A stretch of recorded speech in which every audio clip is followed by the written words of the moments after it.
आइए शुरू करते हैं न्यूज पथ पर सफर और सबसे पहले आपको दिखाते हैं ऐसी तस्वीरें जिनका जिक्र सरे रहा है। ये तस्वीरें सुर्खियों में भी है और सोशल मीडिया पर भी है। इनसे आपका बाखबर होना बेहद जरूरी है क्योंकि चौराहे पर इन्हीं की चर्चा है और चर्चा प्रयागराज के माघ मेले से पलक प्रवाह की भी।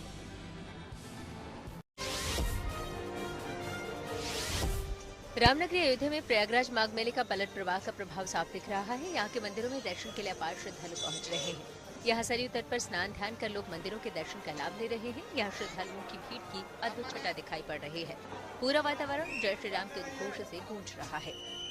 रामलला के दर्शन पूजन करने से लेकर हनुमानगढ़ी तक जनसैलाब दिख रहा है। भीड़ को देखते हुए श्रद्धालुओं की सुरक्षा और सुविधा को लेकर पुलिस प्रशासन भी अलर्ट मोड में है। इसके लिए अयोध्या को जोन और सेक्टर में बांट दिया गया है, जिससे व्यवस्थित रूप से श्रद्धालु दर्शन पूजन करवा रहे हैं। उत्तराखंड में चल रही शीतकालीन चारधाम यात्रा में श्रद्धालुओं का चारों धाम के गद्य स्थलों पर पहुंचना जारी है। बद्रीनाथ धाम के शीतकालीन पूजा स्थलों पर 10,000 से अधिक श्रद्धालु पहुंच चुके हैं, जो जोशी मठ के नरसिंह मंदिर के साथ ही शंकराचार्य जी के गद्य के दर्शन कर रहे हैं। वहीं श्रद्धालु पांडुकेश्वर में योग बद्री मंदिर से लेकर कुबेर के दर्शन भी कर रहे हैं। शीतकाल में इस बार रिकॉर्ड श्रद्धालु इन मंदिरों में दर्शनों के लिए पहुंच चुके हैं। ये शीतकालीन चारधाम यात्रा न सिर्फ मंदिर समिति के लिए खास रही है, बल्कि यहाँ के स्थानीय व्यापारियों के लिए भी बहुत अच्छी साबित हो रही है।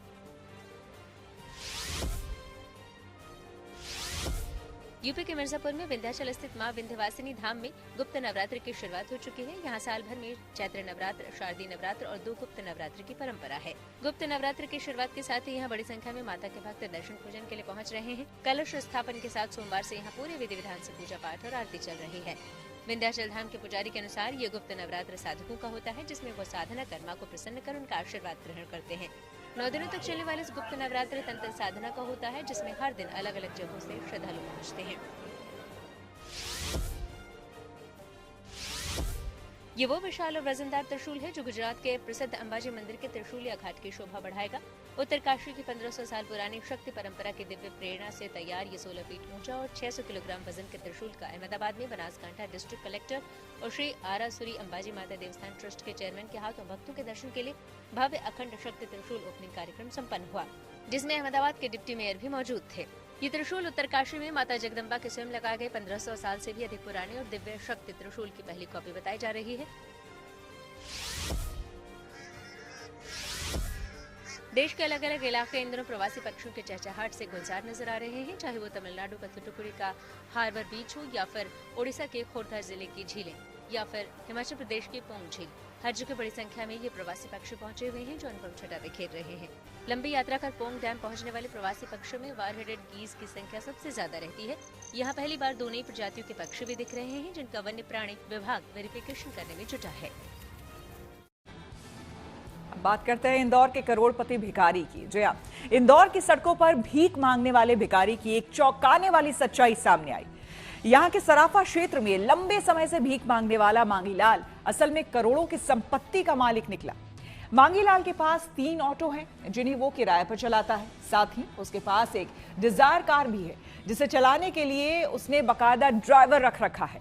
मामले का खुलासा होने के बाद प्रशासन उसके बैंक खाते, नकदी और संपत्तियों की जांच कर रहा है।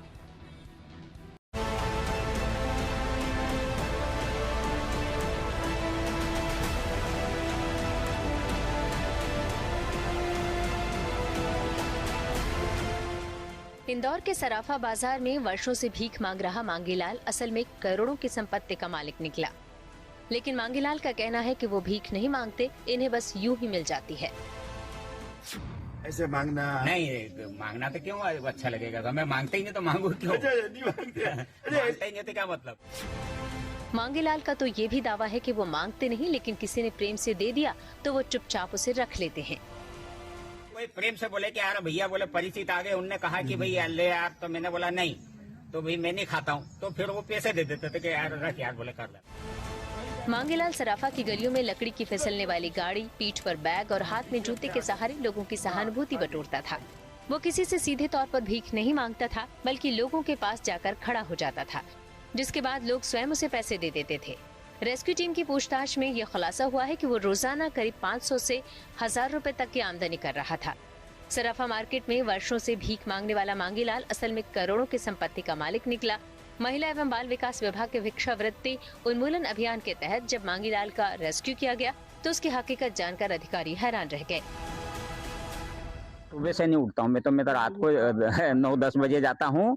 जैसे दिन भर रोज धंधा करते हैं और शाम को पैसे उगाने जाता हूँ और कुछ नहीं करता हूँ। जो पैसे जो छोटा मोटा धंधा करते हैं ना, मैं ज्यादा नहीं देता हूँ, 1-2 हज़ार रुपए देता हूँ।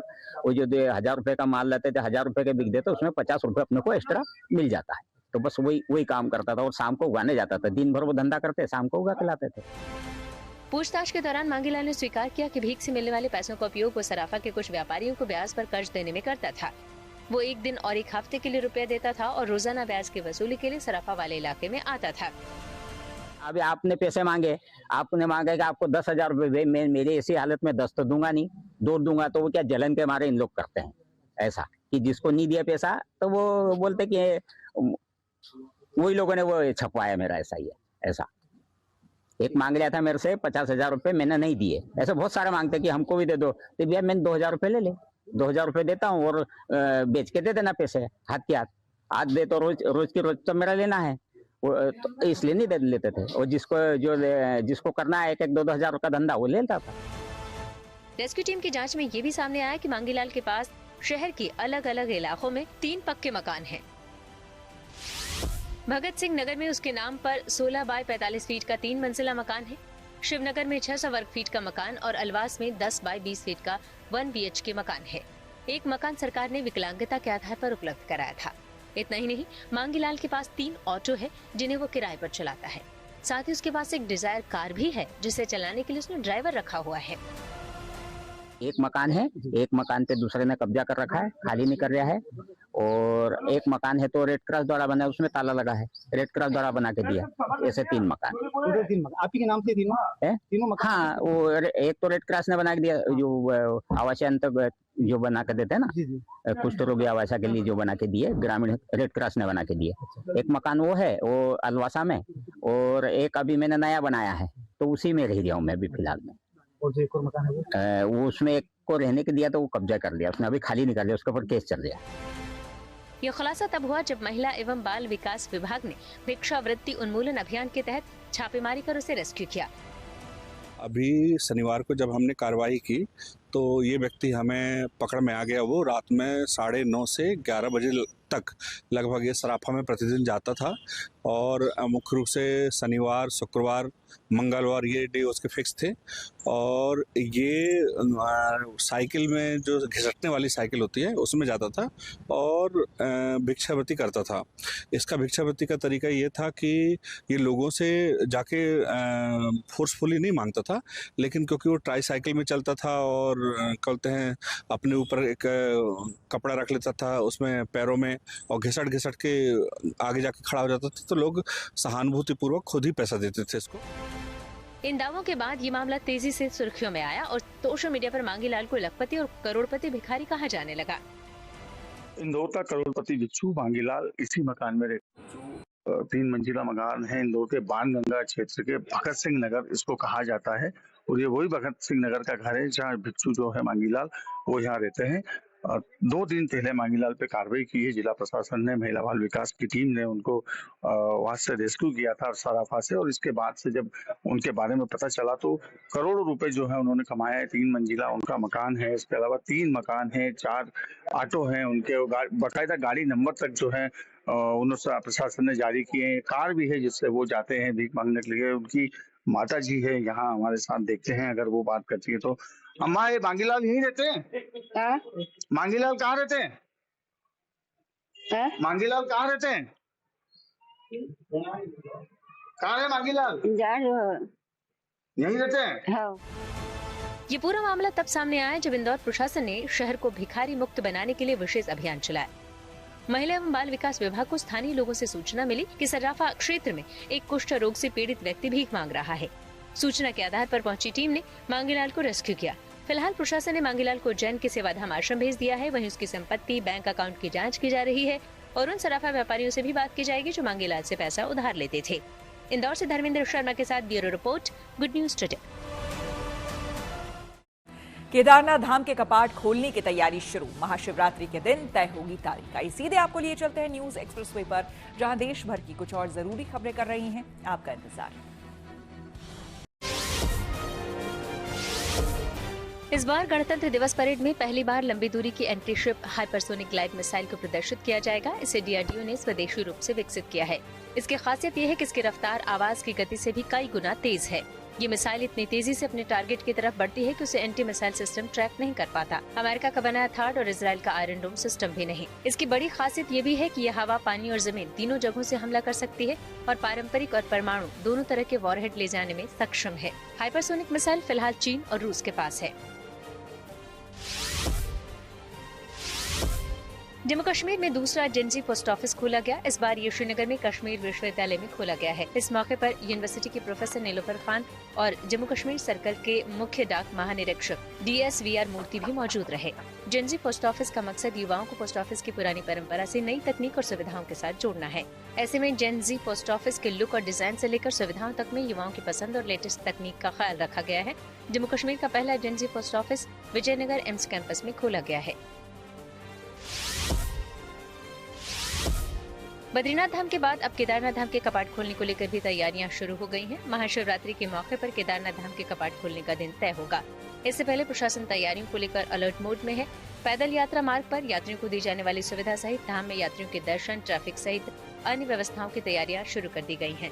मंदिर परिसर में कैमरा और मोबाइल पर भी बैन रहेगा। जिलाधिकारी प्रतीक जैन के मुताबिक सोनप्रयाग से केदारनाथ धाम तक बनने वाले रोपवे को लेकर भी सर्वे किया गया है और जल्द ही इसका निर्माण कार्य भी शुरू हो जाएगा।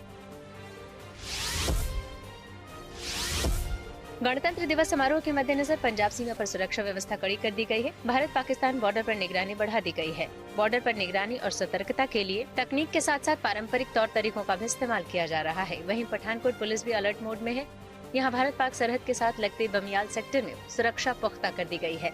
आए दिन पाकिस्तान की ओर से ड्रोन के जरिए हथियार, ड्रग्स और कई तरीकों से घुसपैठ करने की कोशिश की जाती है। ऐसे में पठानकोट पुलिस और BSF मिलकर यहाँ के अलग अलग इलाकों में सर्च अभियान चला रही है। हरिद्वार में शांति कुंज का शताब्दी समारोह मनाया गया। इसके तहत वैरागी दीप शांति कुंज परिसर में भव्य कलश यात्रा निकाली गई। इस कलश यात्रा में बड़ी तादाद में श्रद्धालुओं ने हिस्सा लिया। महिलाएं जहां एक ओर सिर पर कलश लेकर चल रही थीं, वहीं इस कलश यात्रा में बड़ी संख्या में आदिवासी समाज के लोग अपने पौराणिक वाद्य यंत्रों के साथ नाचते गाते दिखाई दिए। इस मौके पर Canada, Latin America, Europe, Italy, Australia और फिजी समेत कई देशों के गायत्री तीर्थ के NRI अनुयायी भी हरिद्वार पहुंचे और इस कलश यात्रा में शामिल हुए। और अब बात प्रयागराज में चल रहे आस्था के संगम की। त्रिवेणी के तट पर अब अगला स्नान जो कि आस्था का होने वाला है वो 23 जनवरी को यानी वसंत पंचमी के दिन होगा। ये महास्नान न केवल ज्ञान की देवी सरस्वती की आराधना का पर्व है, बल्कि इस बार संगम तट एक नई ऐतिहासिक परंपरा का गवाह भी बनने जा रहा है। बताया जा रहा है कि मौनी अमावस्या पर 4.5 करोड़ से ज्यादा श्रद्धालुओं ने आस्था की डुबकी लगाई थी। ऐसे में उम्मीद जताई जा रही है कि बसंत पंचमी पर भी भक्तों का सैलाब उमड़ेगा। लिहाजा तैयारियां और सुरक्षा व्यवस्था चाक चौबंद की जा रही है।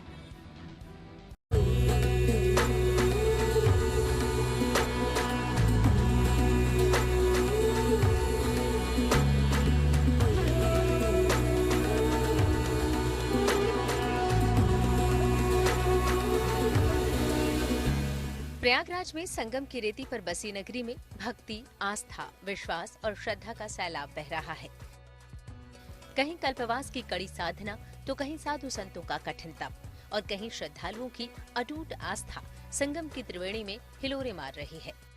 कहते हैं कि माघ के महीने में स्वर्ग से देवी देवता भी संगम पर अदृश्य रूप में वास करते हैं, लेकिन जब मौका माघ मास की पंचमी तिथि यानी बसंत पंचमी का हो तो ये पल और भी ज्यादा भव्य और दिव्य हो जाता है। संगम की रेती पर लगे माघ मेले में 3 महत्वपूर्ण स्नान हो चुके हैं। अब स्नान होना है बसंत पंचमी का। इस स्नान पर 55 से 60 लाख श्रद्धालुओं के आने की उम्मीद जताई जा रही है। पिछले मौनी अमावस्या के स्नान की बात करें तो लगभग 4 करोड़ से ज्यादा श्रद्धालुओं ने आकर आस्था की डुबकी लगाई थी। संगम में श्रद्धालुओं का तांता अभी भी लगा हुआ है। लोग लगातार यहाँ स्नान कर रहे हैं। यहाँ पर तमाम चेंजिंग रूम बनाए गए हैं। 3.5 किलोमीटर के लगभग ये जो अस्थायी घाट है वो बनाया गया है। प्रशासन और पुलिस यहाँ पर लगातार यहाँ निगरानी कर रही है और पूरे मेले को CCTV कैमरे की नजर से देखा जा रहा है। और यहाँ पर जो प्रशासन है पूरी तरह से मुस्तैद है। जिस तरह से ये तैयारियां की जा रही है तो इस बसंत पंचमी के स्नान के पर्व पर यहाँ पर जब श्रद्धालु आएंगे आस्था की डुबकी लगाएंगे और अपने परिवार के सुख शांति की कामना करेंगे। तो प्रशासन ने बसंत पंचमी के स्नान के लिए पुख्ता तैयारियां की है। मौनी अमावस्या के भव्य महास्नान के बाद अब बसंत पंचमी के पावन स्नान की बारी है, जिसके लिए तैयारियां जोर शोर से चल रही हैं। आस्था, श्रद्धा और उल्लास के रंगों में रंगा संगम तट एक अद्भुत आध्यात्मिक दृश्य प्रस्तुत कर रहा है। संगम की रेती पर लगे माघ मेले में 3 महत्वपूर्ण स्नान तो हो चुके हैं। अब बसंत पंचमी का स्नान होना बाकी है। क्या क्या इसमें शुभ संयोग बन रहे हैं और किस तरह से श्रद्धालुओं को स्नान करना चाहिए, किस तरह से दान करना चाहिए, हमारे साथ बात करने के लिए शिव योगी मौनी महाराज हैं। महाराज, किस तरह से इस बसंत पंचमी में श्रद्धालुओं को स्नान करना चाहिए, दान करना चाहिए, क्या शुभ संयोग बन रहा है? बीड़ा पाणिर जगत्रेणो सर्वशक्तिम विशारदम सिद्धिम क्रियामया देवी तंत्र सिद्धिन कारणम। ये जो गज केसरी योग बनने का लक्षण है, शास्त्र की दृष्टि से गज केसरी योग उसी दिन बना था जिस दिन भगवान शिव के आदेश पर गणेश जी का शीश लगाया गया था। तंत्र महाविद्या का प्रयोग है। गज केसरी योग मतलब भगवान का गज का जो तत्व है वह गणेश जी में जोड़ दिया गया। गज केसरी योग में अर्थात इसीलिए शिव योग इसे भी कहते हैं, क्योंकि भगवान शिव की कृपा से ये योग बनता है जब मृतक व्यक्ति संसार में जीवित हो जाता है। अर्थात बसंत पंचमी व्यक्ति के जीवन की शक्ति, ऐश्वर्य, तेज, विद्या, ज्ञान, पराक्रम, शौर्य, कीर्ति और वैभव को जागृत करने वाली है। बसंत का महापर्व संगम की रेती पर कल्पवास कर रहे श्रद्धालुओं के लिए आत्मिक शुद्धि के जागरण का पर्व है। संगम में जब लाखों श्रद्धालु पीले वस्त्र धारण कर डुबकी लगाएंगे तो पूरा मेला क्षेत्र स्वर्ण आभा से सराबोर नजर आएगा। इस दिन किए गए संकल्पों के साथ 5 प्रकार के प्रयोगों का विशेष महत्व है। पीले फलों का प्रयोग व्याधि नष्ट के लिए और भोजपत्र का प्रयोग ज्ञान प्राप्ति के लिए। पीले रंग से लिखे गए मंत्रों से अगर आप ह्रीं रौं ह्रंग श्रीं सरस्वती का प्रयोग करते हैं, आप मानिए न्यायपालिका की ओर जाने वाला मंत्र है। अगर आप ह्रीं रौं अंग शंग का प्रयोग करते हैं तो ये पराक्रम के लिए है। यदि ऐं ह्रीं ह्रीं ह्रां ह्रौं ह्रीं सरस्वती का प्रयोग करते हैं और आप लोहे के पत्रों में से लिखते हैं, स्तंभन का प्रयोग है स्रांग श्रीं स्त्रौं हंग हंग पच पच सरस्वती का प्रयोग करते हैं, ये बंधन का प्रयोग है। ऐसे प्रयोग शास्त्र की दृष्टि से अगर आप करते हैं, तंत्र क्रियाओं में बताया गया यह योग तमाम समस्याओं का समाधान करता है। लेकिन 23 जनवरी यानी बसंत पंचमी पर मेले में श्रद्धालुओं का जमावड़ा देखने को मिलेगा। इस दिन संगम का नजारा और भी अद्भुत होने वाला है, क्योंकि बसंत पंचमी का पर्व विद्या की देवी माँ सरस्वती को समर्पित है। आपको स्नान करना होगा, लेकिन ध्यान रखें वस्त्र पीला हो, चंदन पीले हो और उन्हें लगा करके आप भगवती के सानिध्य में आए और अपने हाथ में पीले पुष्पों को लेकर के भगवती सरस्वती से प्रार्थना करें, भाग्योदय न बहुजन्म समर्पितेन, भगवती कृपा कर दीजिए, मेरे भाग्य का भाग्योदय कर दीजिए, वृद्धि कर दीजिए, कल्याण कर दीजिए, ज्ञान तप योग मुझे प्रदान कर दीजिए। ऐसा करके माँ की परिक्रमा करके पुष्प अर्पित करें, फिर पीले फलों का दान करके, पीले वस्त्रादि का दान करके लेखनी मंत्रों का जप करें, क्रिया सिद्धि होगी। संगम की रेती पर आस्था और भक्ति के ढेरों रंग बिखरे हुए हैं। सनातनी किन्नर अखाड़ा की आचार्य महामंडलेश्वर स्वामी कौशल्यानंद गिरी और टीना माँ के शिष्यों ने तुलादान के तहत उन्हें अनाज और सिक्कों से तौला। तुलादान के बाद पीतल के कटोरे में रखे सरसों के तेल में गुरु का चेहरा देखने की भी रस्म निभाई गई। इस दौरान 6 महामंडलेश्वर और 4 महंत भी बनाए गए, जिनकी स्वामी कौशल्यानंद गिरी ने अभिषेक और चादरपोशी की रस्म निभाई। ये सारा कपड़ा हमारे शिष्य लोग ने लेके आए हैं, ये गरीब लोग को दिया जाएगा और जो बुजुर्ग है उनको दिया जाएगा और जो सिक्का है, जो अन्न है, वो भी सब में बांट दिया जाएगा। कौशाम्बी से आए इन शिव भक्त की भी खूब चर्चा है। शिव शक्ति के रूप में दिनेश तिवारी श्रद्धालुओं के आकर्षण का केंद्र बने हुए हैं। नाक में नथुनी, कान में बाली, पैरों में पायल और बिछिया धारण किए हुए हैं और खुद को शिव की सखी कहलवाते हैं और 2 इंच ऊंचे और 500 किलो वाले आसन पर बैठकर भगवान शिव की आराधना करते हैं। नमः शिवाय, ओम नमः शिवाय, ओम नमः शिवाय, ओम नमः शिवाय। वहीं ये मेला प्रकृति और नदियों को बचाने की एक बड़ी मुहिम की गवाह भी बन रहा है। वाटर वुमन के नाम से विख्यात साध्वी शिप्रा पाठक संगम तट पर एक विशाल पर्यावरण संरक्षण जागरूकता मार्च निकालकर श्रद्धालुओं को स्वच्छता का संदेश दे रही हैं। जल की हर बूंद संरक्षित रहे, इसके लिए हमारी पंचतत्व संस्था गंभीरता से कार्य कर रही है। उसी एक मुहिम के चलते हमने 13,000 किलोमीटर की पैदल यात्रा की, 55 लाख पौधे भारत की नदियों के किनारे रोपे हैं और आगे भी ये कार्य चलता रहेगा। इसी संकल्प में हमने माघ में कल्पवास के दौरान यहाँ जो आप शिविर देख रहे हैं वो केवल और केवल त्रिवेणी का जल संरक्षित रहे, स्वच्छ रहे, निर्मल रहे, इसकी पटकथा लिखें और इस पर योजना बनाएं और इस पर कार्य करें।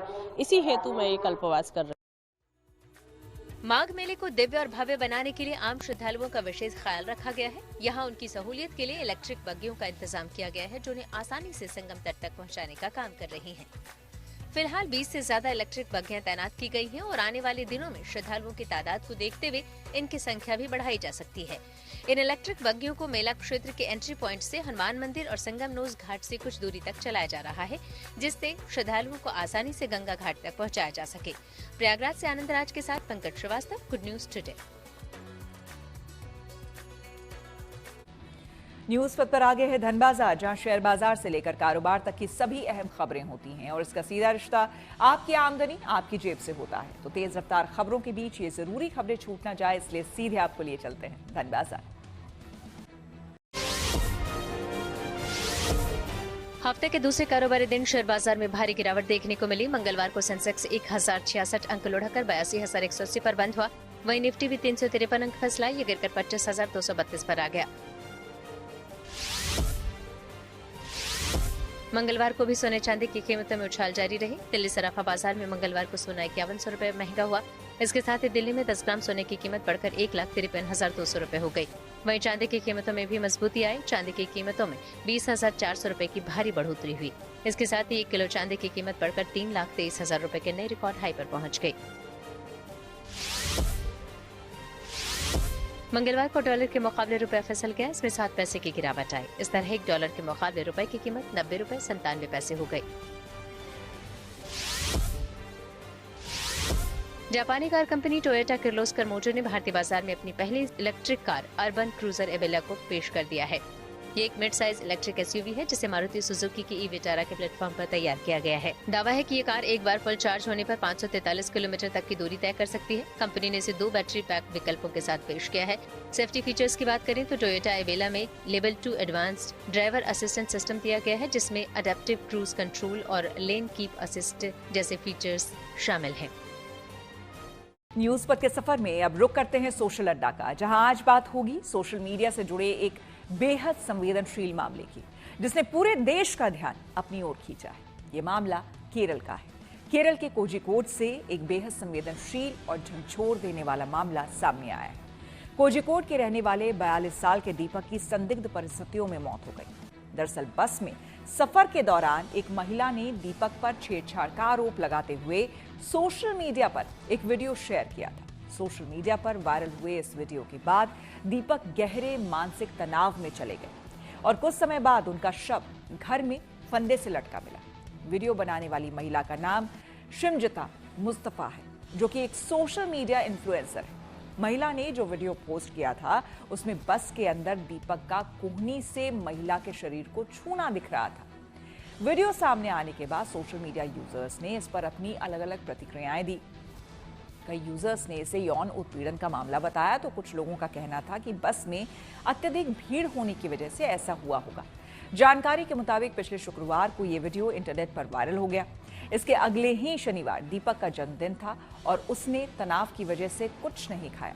पीड़ित घर वालों का आरोप है कि वायरल वीडियो पर ऑनलाइन ट्रोलिंग के बाद दीपक मानसिक रूप से इतना परेशान हो गया था कि उसने रविवार सुबह आत्मघाती कदम उठा लिया। पीड़ित परिवार की शिकायत पर कोझिकोड पुलिस ने 35 साल की महिला के खिलाफ आत्महत्या के लिए उकसाने का केस दर्ज किया है। पुलिस केस दर्ज होने के बाद महिला के फेसबुक और इंस्टाग्राम अकाउंट्स हटा दिए गए हैं और वो फरार बताई जा रही है। वहीं केरल मानवाधिकार आयोग ने भी इस मामले में जांच के आदेश दिए हैं और रिपोर्ट मांगी। इस मामले में सोशल मीडिया ट्रायल को लेकर एक बड़ी बहस छिड़ गई है, जिसमें बिना कानूनी दखल के ऑनलाइन आरोप लगाकर एक शख्स को अपनी जान देने के लिए मजबूर किया गया। कुछ लोगों का मानना है कि सोशल मीडिया पर फेम और फॉलोअर्स पाने की भूख ने इन्फ्लुएंसर्स को इतना गिरा दिया है कि वे अपने फायदे के लिए किसी का भी वीडियो बनाकर पोस्ट कर देते हैं।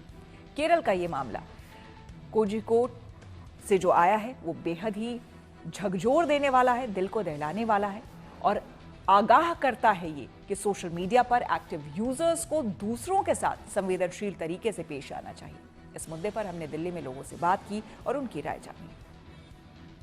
सोशल मीडिया का बहुत गलत इस्तेमाल करते हैं, इससे लोग इन्फ्लुएंस होके ये गलत चीज़ें, ये गलत कदम उठाते हैं। आज वह आदमी आत्महत्या कर चुका है, उसकी कोई गलती नहीं थी।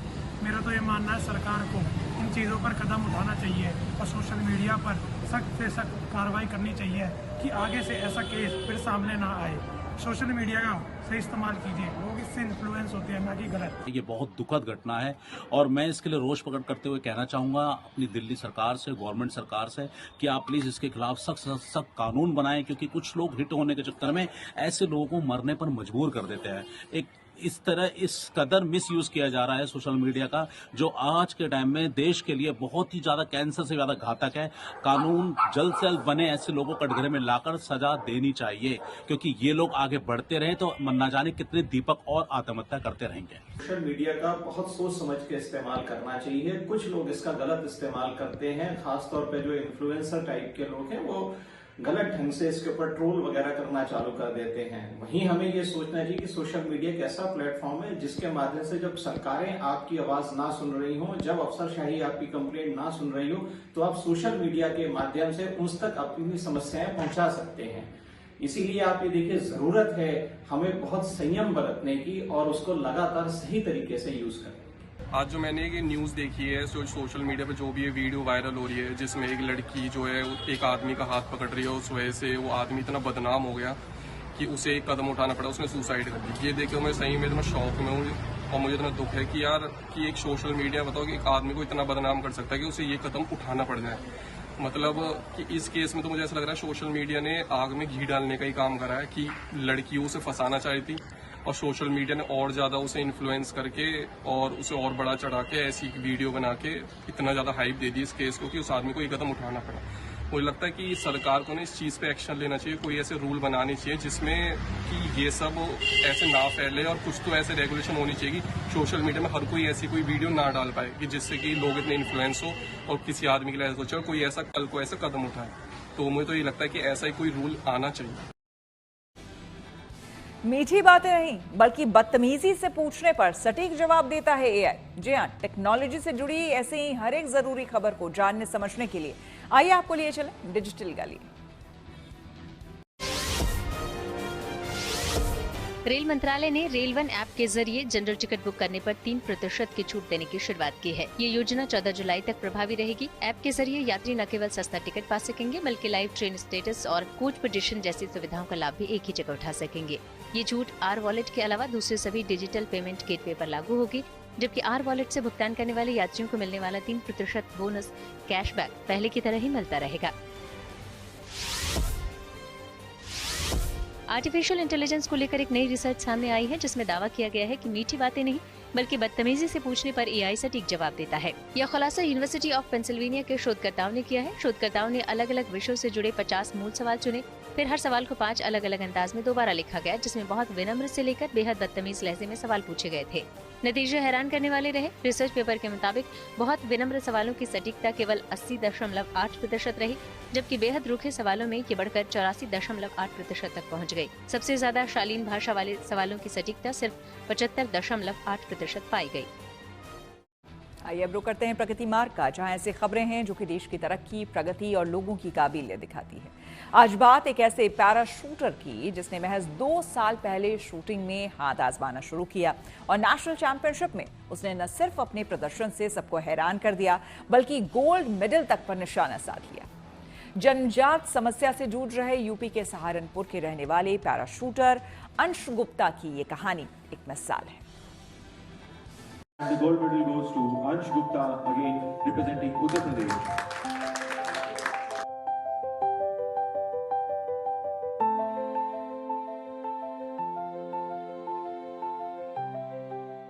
इंसान अगर कुछ करने की ठान ले और ईमानदारी से अगर उसके लिए प्रयास करे तो लक्ष्य को पाना मुश्किल नहीं। अपने दृढ़ निश्चय और हौसले के दम पर यूपी के सहारनपुर के अंश गुप्ता ने कुछ ऐसा ही कर दिखाया है। सेरेब्रल पाल्सी से जूझने के बावजूद अंशु ने शूटिंग में वो मुकाम हासिल किया है जिस पर न सिर्फ परिवार बल्कि पूरा जिला फख्र कर रहा है।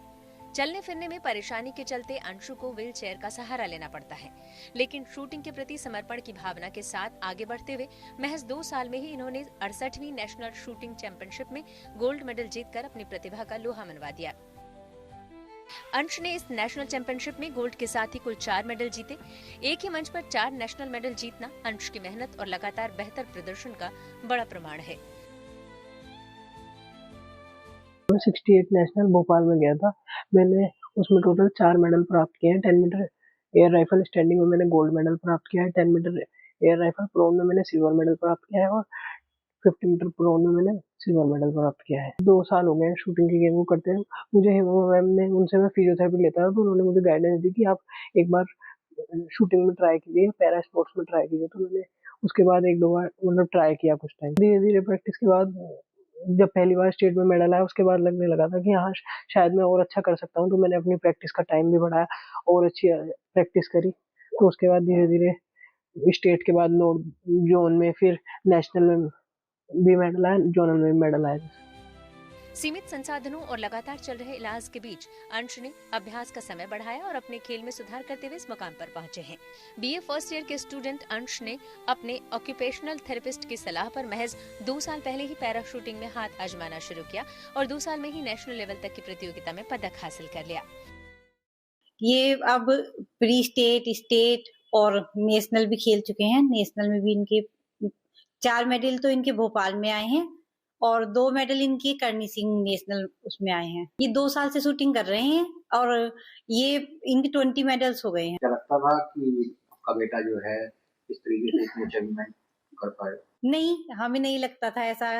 तब तो ऐसा लगता था कि बस पता नहीं किस तरह से करेगा ये, लाइफ के लिए इसके थोड़ा सा वरीड होते थे। तो लेकिन अब अच्छा लगता है कि हाँ ये गेम में निकल गया है, तो अच्छा लगता है देखकर कि अच्छी अचीवमेंट है इसकी। अंश की जन्मजात परेशानी को लेकर परिवार का इनके भविष्य को लेकर चिंतित होना स्वाभाविक था, लेकिन सिर्फ एक सलाह पर अमल करने से न सिर्फ वो चिंता दूर हुई बल्कि परिवार को अंश ने बार बार गर्व करने का मौका दिया। लगभग 2 वर्ष पूर्व हम लोगों को प्रेरणा हुई, डॉक्टर हेमा कपूर जी का मार्गदर्शन मिला। उनकी प्रेरणा से हम लोगों को बच्चे को इवेंट में कहीं किसी खेल में ले जाने का उन्होंने प्रेरित किया। तो हम लोगों ने फिर शूटिंग में बच्चे को शुरुआत कराई और उसमें अच्छा रिजल्ट प्राप्त हुआ। बेटे को क्या समस्या है? ये बच्चे को शारीरिक रूप से बचपन से ही प्री मैच्योर होने के कारण चलने में प्रॉब्लम है, अपने आप से चल नहीं पाते। बाकी ईश्वर की कृपा है, सब ठीक है। बहुत अच्छा लग रहा है, हमें आत्मविश्वास भी बढ़ रहा है कि हम लोग एक अच्छे मार्ग पर जा रहे हैं। अंश ने अपनी परेशानी के बावजूद जो उपलब्धि हासिल की है वो उन युवाओं को आगे बढ़ने के लिए प्रेरणा देने वाली है जो मुश्किल हालात को लेकर घबरा जाते हैं। अंश की नजरें अब फरवरी में होने वाले इंटरनेशनल सिलेक्शन के ट्रायल पर टिकी हैं। इनका इरादा अंतर्राष्ट्रीय मंच पर देश के लिए मेडल जीतकर तिरंगे का मान बढ़ाने की है। सहारनपुर से राहुल कुमार के साथ bureau report, good news today. New Zealand के खिलाफ T20 सीरीज शुरू होने से पहले टीम इंडिया के कप्तान सूर्य कुमार यादव ने दिया अहम बयान। खेल जगत से जुड़ी कुछ और खबरों को जानने के लिए आइए सीधे चले खेल चक्कर। भारत और न्यूजीलैंड के बीच बुधवार यानी कल 5 मैचों की T20 सीरीज का पहला मुकाबला नागपुर में खेला जाएगा। सीरीज के शुरू होने से पहले कप्तान सूर्य कुमार यादव का अपने फॉर्म को लेकर अहम बयान सामने आया है, जिसमें उन्होंने कहा है कि उनकी बल्लेबाजी अच्छी चल रही है, लेकिन परफॉर्मेंस नहीं होने पर वो फिर से अपनी तैयारियों का आकलन करेंगे। नागपुर में T20 सीरीज के पहले मैच से पहले सूर्य कुमार यादव, ईशान किशन, रिंकू सिंह और रवि बिश्नोई सोमवार सुबह पेंच के जंगल में सफारी का आनंद लेते नजर आए थे। इसका वीडियो सोशल मीडिया पर वायरल है।